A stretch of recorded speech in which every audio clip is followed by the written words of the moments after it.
On my 6th year of serving in a war zone, my request to return to headquarters was denied again. The reason was simple.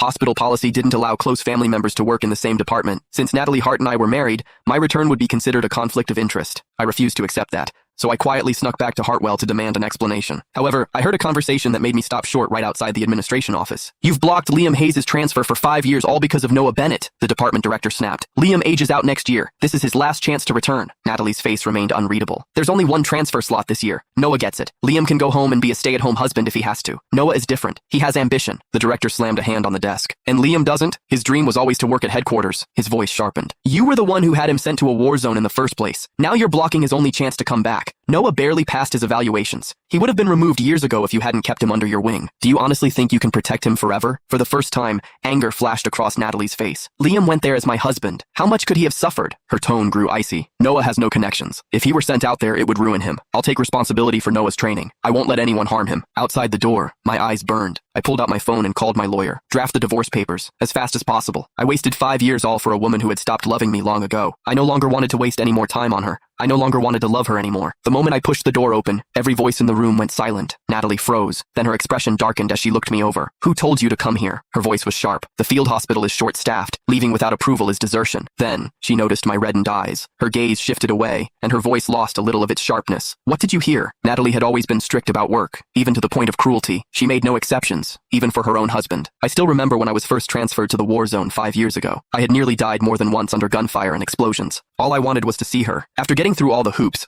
I eventually took an illegal border van back to Hartwell and walked until my shoes were ruined, just to speak to her face to face. I thought she would be happy to see me. Instead, Natalie shoved me away the second she saw me. She had berated me. It was as if she couldn't see my exhausted, filthy state. "Liam, do you have no respect for discipline? If you come back without authorization again, I won't go easy on you just because we're married." I wouldn't have believed that she had blocked my transfer for Noah's sake for 5 whole years if I hadn't overheard this conversation. I wouldn't have believed it for a second that she intended to bring him back and mentor him herself. I placed 2 sets of documents on the desk. When I spoke, I sounded calmer than I expected. "This is my application to return to headquarters." I looked at her. "It's been 5 years. With my qualifications, I should be back by now." Natalie rubbed her temples, exhaustion written across her face. "Stop being impulsive, Liam. The transfer rules are clear. Headquarters can't have direct family members in the same department." Her tone sharpened once more. "This decision came from above. Stop making things difficult for me. Husband and wife, that was what we were supposed to be." She stood there, elegant and untouchable, a department chief whose every word could move hundreds of people. Even the pen on her desk cost more than I made in months. And me? I had gone willingly to a war zone because she begged me to help her. I slogged through sand, mud, blood, and smoke for 5 whole years. My hands bore frostbite scars. My clothes were threadbare and thin, having been washed countless times. The colors had even faded to a pale hue. I couldn't grasp which aspect of myself made her life so hard. "I won't make things difficult for you." I pulled the second document from beneath the transfer application and placed